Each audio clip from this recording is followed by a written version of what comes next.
Chris Wrestling Views back again with another WWE review video for Battleground. Now, of course, last night you guys, Trick Williams did give Booker T that he wanted to do the spinneroonie. He wanted to get the okay from him. Booker T definitely did get him the okay, and that's when Trick Williams hit the spinneroonie. And then he popped back up, jumped around on one foot. Joe Hendry was there to hit him with the rock bottom.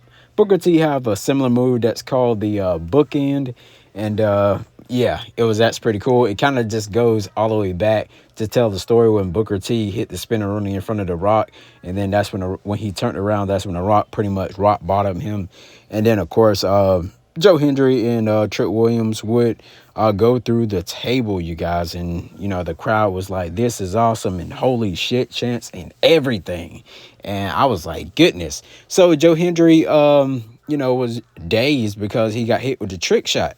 And then what happened pretty much, as you see, the TNA World Heavyweight Championship is in the corner because Trick Williams grabbed that title, laid it right there, and that's where we ended up getting where Trick Williams hit the trick shot and pinned Joe Hendry as his head had bounced off the little thing there. So this was definitely shocking how WWE and TNA allowed Trick Williams to win the TNA World Heavyweight Championship.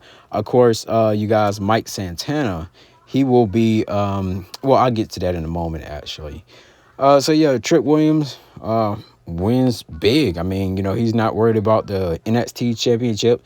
He's focusing more on the TNA side, and we know we got some good people over there in TNA as well. Of course, we had Carlos Silva, I think his name was, at the event last night as well, ready to watch the match between Trick Williams and Joe Hendry. But he was definitely upset when he see who his new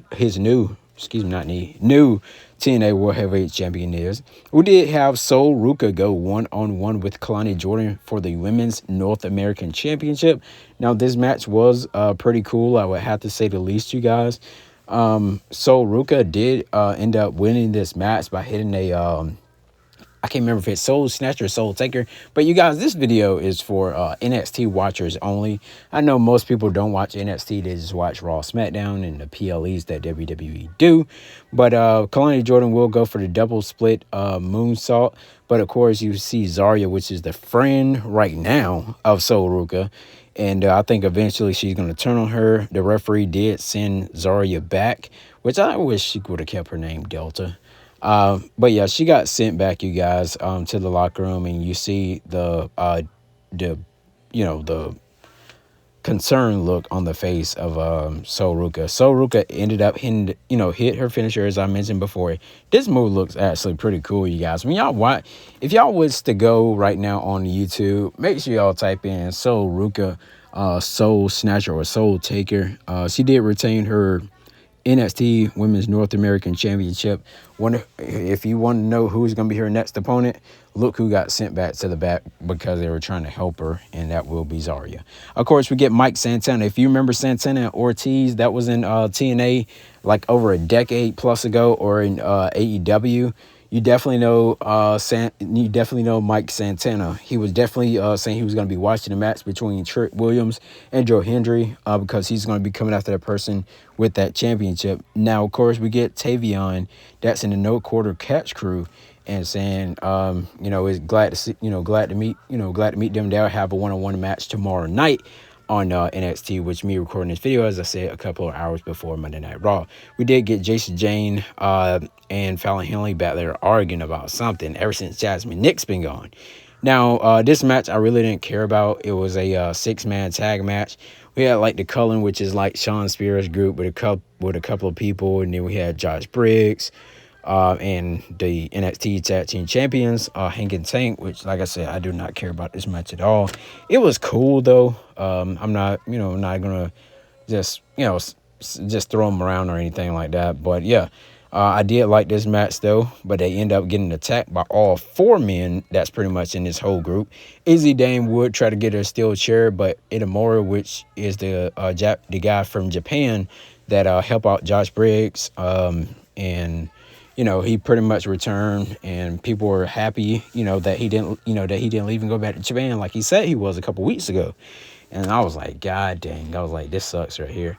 But anyways, yeah, you guys, he was definitely there, and Easy Dane was like, I'm sorry. So yeah, you guys, it was it was a pretty cool little match or whatever and thing like that. We did get the hug in the ring from Itamura and Josh Briggs, and we see Hanging Tank just look on like, we got our fourth person. So I think more like we'll probably do a tag team match with the Cullen versus those four, either tomorrow night on NXT or next week on NXT.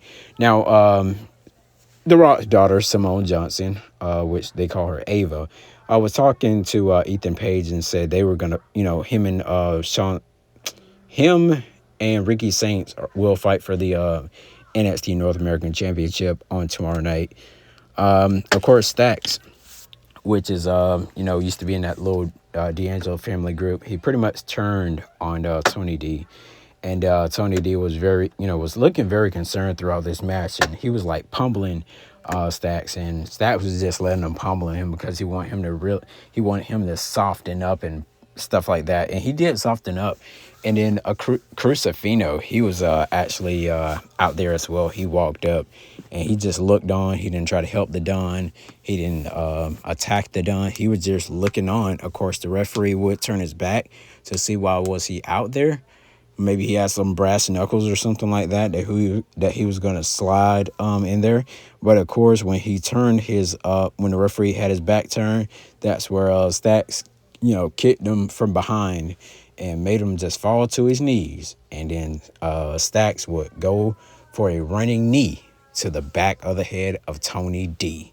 And I was like, God dang. That's actually a pretty cool move there. I kind of wish Daniel Bryan would have did that from the back of the head instead of to the front of the face. It looks very impactful. Of course, Chris Fino was trying to hug Tony D, but Tony D would just push him away. And whose side is he on? Is he on Stack's side or Tony D's side?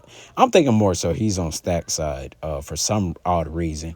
Of course, Tony D wasn't, like I said, he wasn't trying to hear all that, so he ended up just walking away.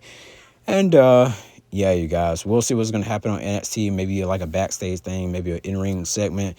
But if he should have just turned, like, just pummeled him down, because if if he wouldn't know anything about turning on family and family turning on him, ask the Bloodline, ask Roman Reigns, ask the Usos, ask all of them.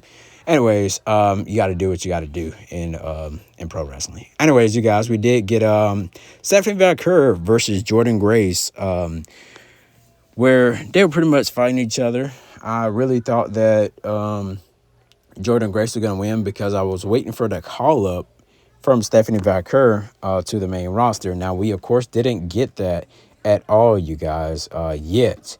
But I think soon enough we will. Of course, we got WWE Worlds Collide, where I think we're going to have Stephanie Valkyrie go one-on-one with one of the ladies right here. The one with the black top and the other one with the black regular shirt that you see in the front row, that are pretty much probably used to feud, I would assume, against Stephanie Valkyrie when she was in CMLL or something like that. But yeah, of course, we did get like a little glimpse right here to try to hype us up for All Ego Ethan Page versus Ricky Starks for the NXT North American Championship tomorrow night, 8/7 Central, you guys. And the main event, which I remember this one. Well, no, was this? Yeah, this was the main event. We had no. It was second to the main event. Excuse me. We had the clone Randy Orton, which is his name is Miles Bourne with the No Quarter Catch Crew, which he's with William Regal's son. Check out NXT if you haven't, guys. Obafemi is a force to be reckoned with. He's like the new new Brock Lesnar in NXT, and he looks pretty dominant, you guys. I can imagine what he's gonna do on the main roster. If he was to like get like a United States Championship or a Intercontinental Championship. Miles Bourne was definitely putting on a show. He was definitely trying his best to take Obafemi to his limits, but Obafemi will retain his NXT North American Championship. And I was like, God dang. I was like, well, maybe Obafemi get called up next year in WWE. Who's going to fight him next? The only thing I can think of, and I keep saying it over and over to like my other friends, that I feel like it's going to be Hikuleo that's going to fight him next. But if not, if not him, maybe maybe somebody good that's going to put him, to the test. So, of course, it was cool, you guys. 8 out of 10 on the show, you guys. Like, comment, subscribe to Chris Wrestling News here on YouTube.com. Till next time, you guys, I'll see you again with the Raw review next time.